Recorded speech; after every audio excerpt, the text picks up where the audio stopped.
Welcome into another episode in Coatings Pro Magazine's COVID-19 podcast series. My name is Stephanie Chizik, and I'm editor-in-chief of Coatings Pro.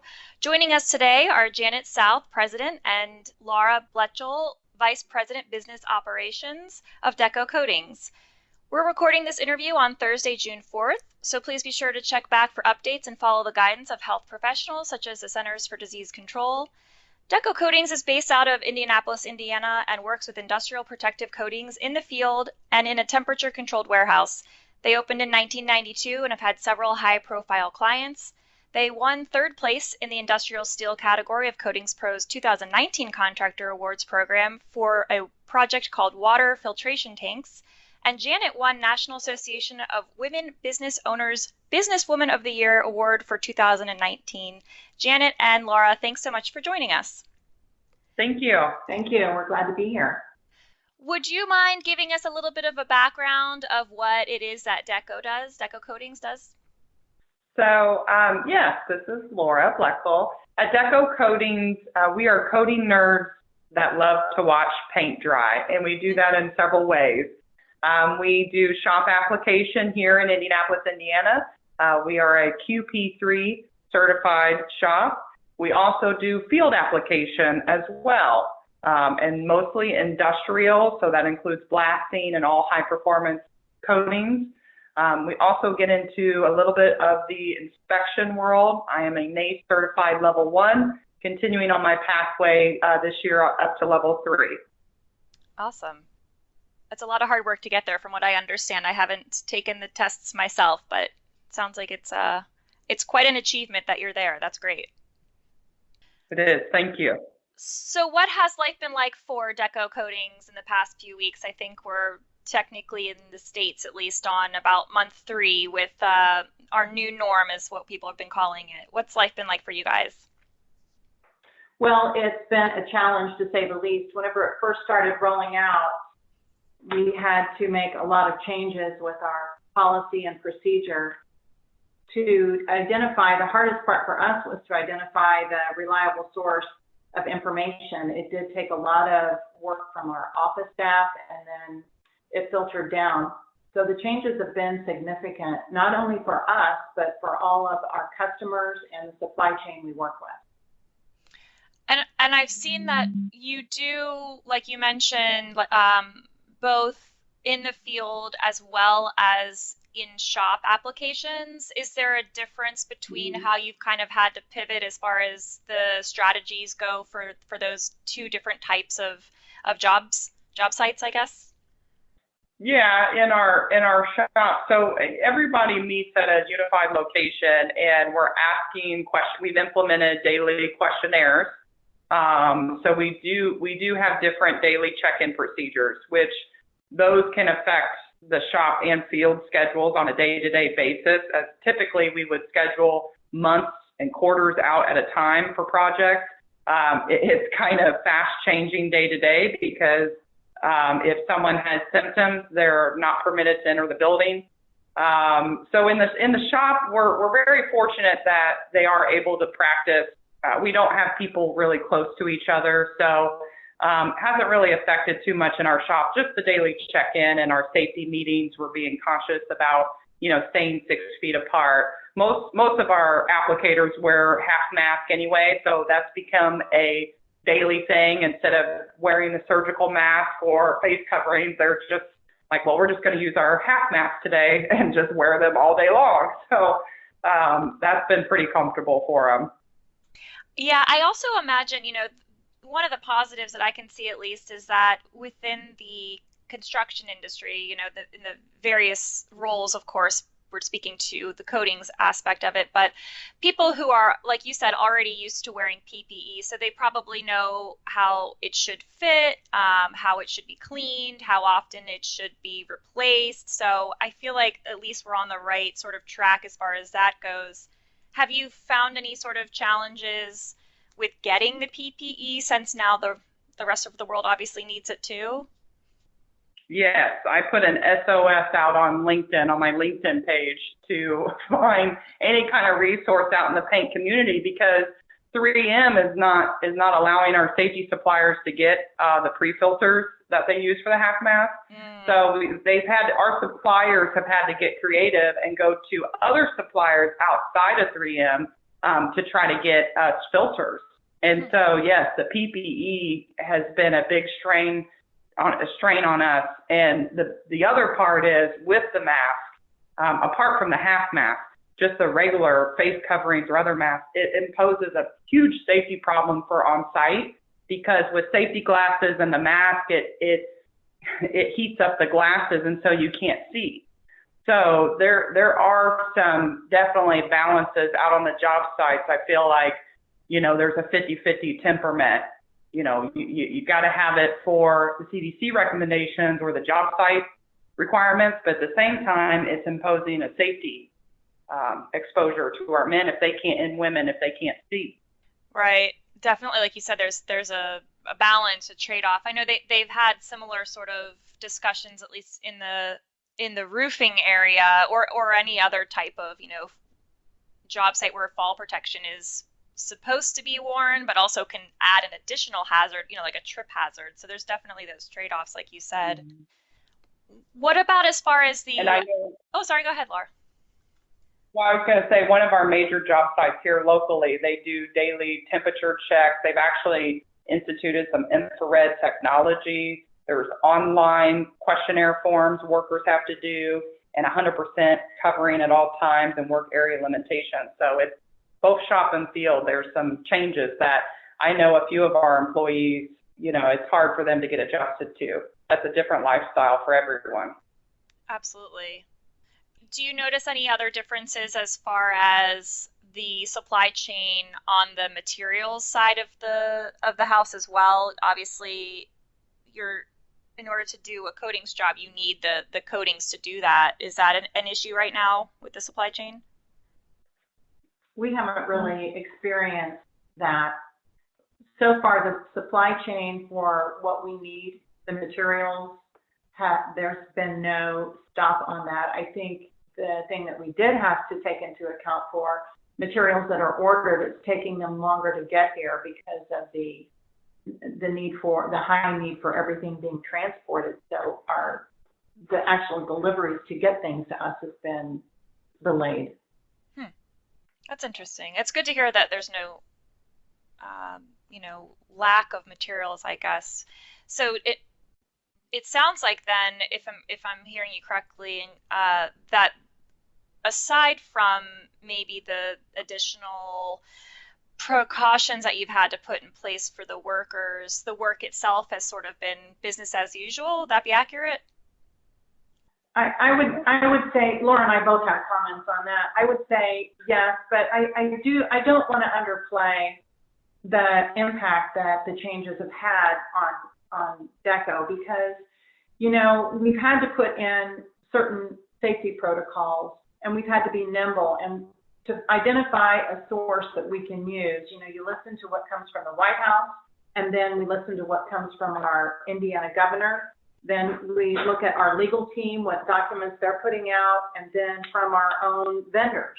So to filter all of those, learning the protocol, and our job site stakeholders, they have protocol they have to have. We have to review their documents and recommendations.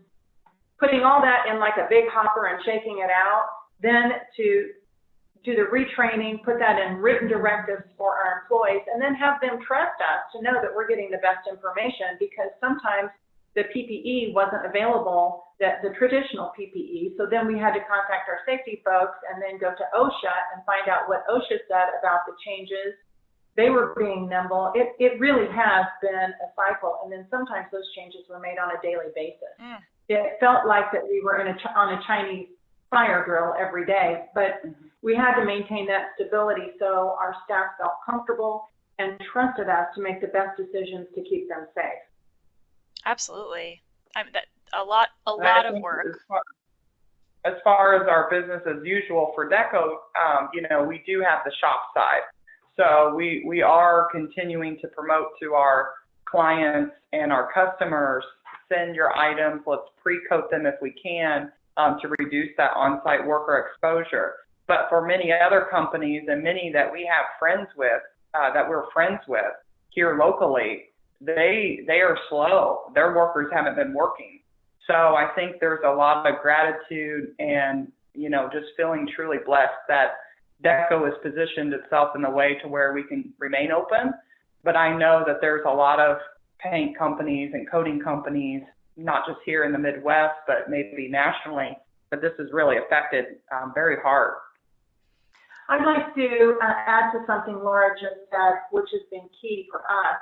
For a long time, we've tried to be innovative in getting our vendors to understand and our customers that we can pre-coat things in our shop, and really it's more efficient. It reduces folks on the job site. It reduces the safety risk.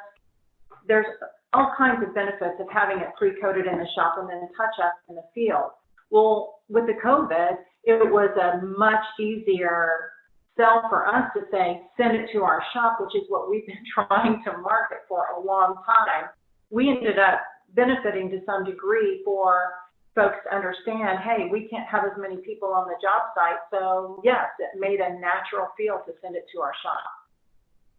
I think that's probably a great example of potentially how we can make some slight changes within the industry, moving forward. Are you seeing any other sort of ways that the pandemic could be affecting the industry in a positive, I guess, or negative way? But I'm trying so hard to focus on the positives these days. So do you see any other ways that the industry might be affected moving forward from the changes that we're having to implement now? Well, I see the safety is something that we really worked hard to get our team to always embrace, because we can give them all the safety that every day we have safety. Sometimes if they change tasks, they have safety for that task. But the truth of the matter is, whenever we turn our back and walk away, if they're not going to implement that safety, then we've wasted our breath. And I think because of the high safety standards that COVID has insisted, and there's been a watchful eye on everything, folks have gotten more used to being compliant with it, and it makes more sense to them. And I think the safety feature is going to be something that remains with us. And maybe, it won't be to the degree that we have, but people expect to participate and embrace certain safety features. And so that's a good thing. Mm-hmm. Laura, did you have anything you wanted to add? Maybe, or even, I know that you were mentioning too, the changes that you've had to make, it sounds like, with regards to communicating with your customers. Wondering if there's any maybe changes in that realm of the the virtual, I guess, world, so to speak. So the good news is, with everything being virtual, everyone is available, right? Mm-hmm. Everyone's available for a virtual Zoom meeting, a webinar. But I think in the beginning there was a lot of those things happening. I think, here at DECO, our business development teams have gotten creative in the way that we deliver our message, our social media, our presence. It's not just having a webinar and let's talk about prefabrication or shop applied coatings, right? You got to get that person to come to the computer, because that person's going to their computer to have virtual meetings with their own staff, with their own clientele. So definitely getting creative. I think the biggest thing to get us moving forward is we've got to have some hope. We've got to have face-to-face meetings will come back. Conferences, we're hearing that all the big conferences, the NACE and all those conferences are rescheduled. Well, let's get a rescheduled date on the calendar. I think that's the biggest thing. I serve on a local business connections committee, and they've limited our meetings yet until the end of July. Well, my committee is still stern on setting a date in August, because I just think you have to have that to look forward to. Again, following all the restrictions, there's a way that you can have meetings but still be courteous with face mask and 6-foot distancing and limiting the number of people. But I guess you just have to get those dates on the calendar, and you have to make it happen. Yeah, I mean, I think that's a great point. We can't just wait until the week of or the month of and expect that everyone's going to be available and have time for, like you said, another Zoom meeting or hopefully in-person meetings too. Yeah, it's a great tip. I think that you guys are our first contractors that we have interviewed on our COVID-19 series podcast. So you have a unique perspective that we could offer to our subscribers, our readers, our listeners. Are there any sort of tips and tricks regarding the COVID-19 podcast or outside of the podcast that we could share with our contractor readers and subscribers that you guys might want to share with them? I mean, I would like to say partnership, collaboration. You know, let's start embracing the architect, engineer, and contractor and the steel fabricator coming together. We can do that virtually now. It's that option is there. So many times let's come together and find out how we can still build that job, protect it in the way it needs to be protected, and execute it while still driving our economy. I mean, we've got to find creative ways on how to do business with each other. And if we have to do that virtually now, well, that opens up the option. I think that opens up the communication that maybe this time last year it was, hey, I'm a Division 9 contractor and I bid to Division 9 and that's all I need to worry about. I think it's going to open up a lot more open collaboration. And I would like to say, because I said this to myself over the past week, and I know Janet's got some things here, but I do want to say that everyone is wondering, everyone is worried, and everyone is afraid.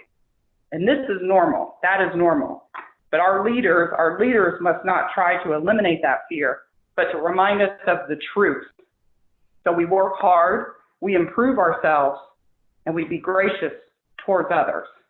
And I think that having that open collaboration and being diligent with each other through these times, being respectful of how each other feel, I think that's what's going to get us back on track.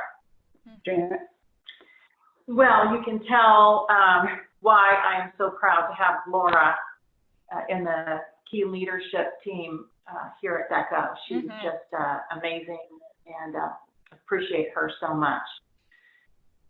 I will say that Laura gave a good, well-rounded opinion just now of how she thinks and works. But I will tell you, there's another side to our team that we're called drivers. And Laura is a hard line driver as well. So she talks about collaboration and talking with teams. She is all about collaboration. But I will tell you the other thing that she is a hard driver in our company, and that is solutions to our customers. We don't come to them and say, well, I think we can do this, I think we can do that. We really do come, and I think as businesses, we have to meet our customers' needs, and we have to be creative on how those needs can be met in a way that is methodical and that makes sense and still gets the delivery done. Nobody wants to hear about, it can't be done. We can do it. It might be innovative and out of the box, but we have to talk about those. And I would also say that we've had to be creative with our communication to our customers in a different way, and that was with our blog. We really stepped up our blogs, and we had to say, is this relevant information? Is this something that's going to maybe give better business practices or some real valuable nuggets that they're going to be able to say, oh, I can do that in my company. It's just a whole different way of doing business, but people still do business with people. Yeah, I think you both bring up some really great points. You're obviously very good leaders within the industry, so thank you for sharing your insight. I've also noticed that Deco Coatings, you mentioned the blog, Janet, you guys have also been sharing those on your social media platforms too, which I think is probably really useful to kind of just spread the word to get it out there in any way possible. So that's been useful, I'm sure, to other contractors and people in the industry too. So thanks for sharing all of that information with the general public. It's always great to collaborate, as you say. So, well, before we sign off, any other notes you want to share with our listeners? Positives, silver linings, opportunities, what's going on for Deco Coatings in 2020 for the rest of the year? Laura, you're our business development guru. 2020 is going to be interesting. I think, we talk so much about virtual, but I will tell you that, and I'm okay to say this for all readers and listeners, but we have a big enough place at our shop that we're holding tailgate meetings. So again, practicing CBC, there's a way to at least engage with human face-to-face contact. But we're opening up our yard here and having tailgates, and people are just going to sit at the back of their vehicle and feel free to engage or not engage and wear masks or not wear masks. So that's something creative that we've been able to do. And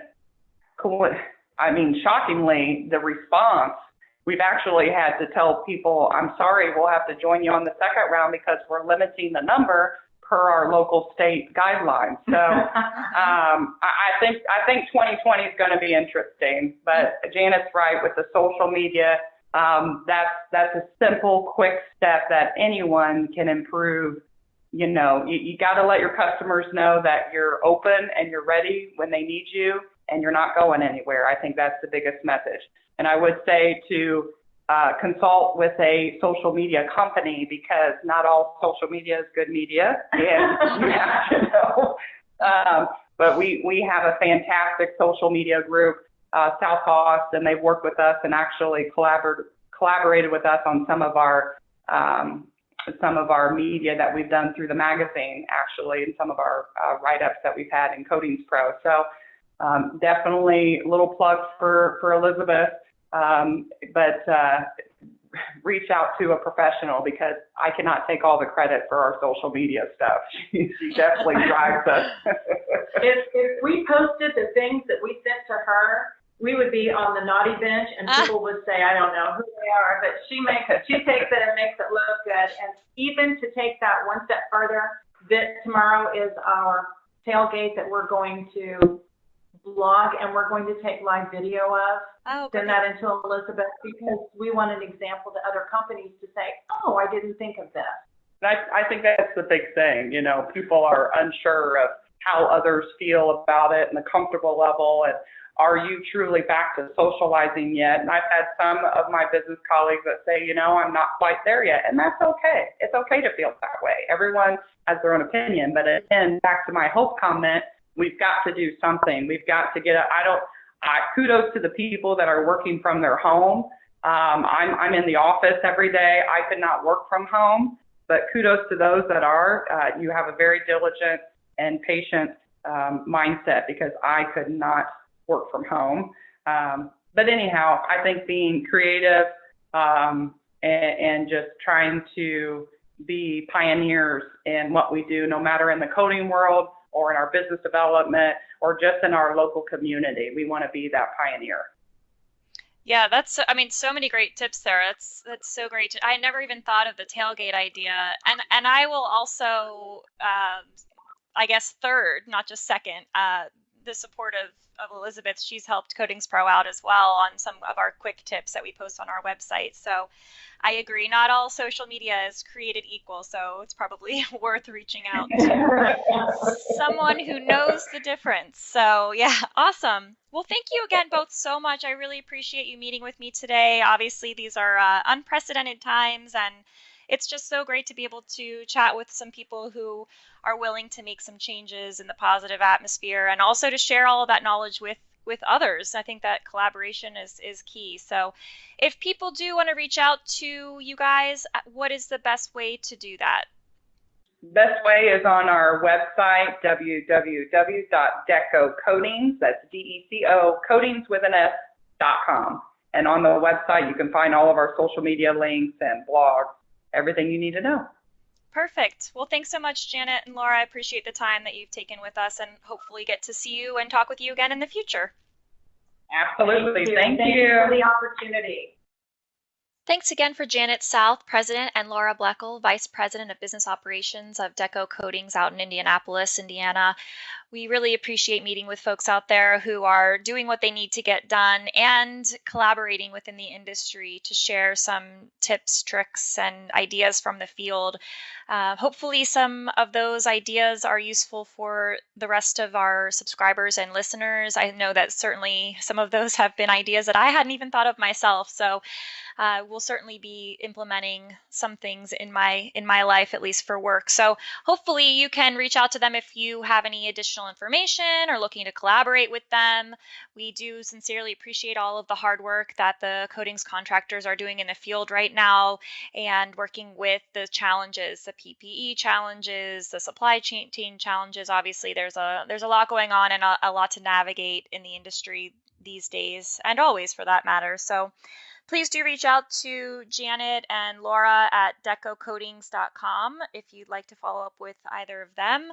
If you'd like to get more information on our COVID-19 podcast series or anything coatings related, commercial or industrial, otherwise as well, you could reach out to us at www.coatingspromag.com. As always, we hope to share up-to-date information that's useful for everyone in the field. So please do let us know if you have ideas, questions, comments, feedback. We're here for you. So hopefully we can get through this together. Again, I'm Stephanie Chiswick, Editor-in-Chief of Coatings Pro Magazine. Thanks so much for joining us on another great episode and looking forward to working with everyone in the future. Happy coatings.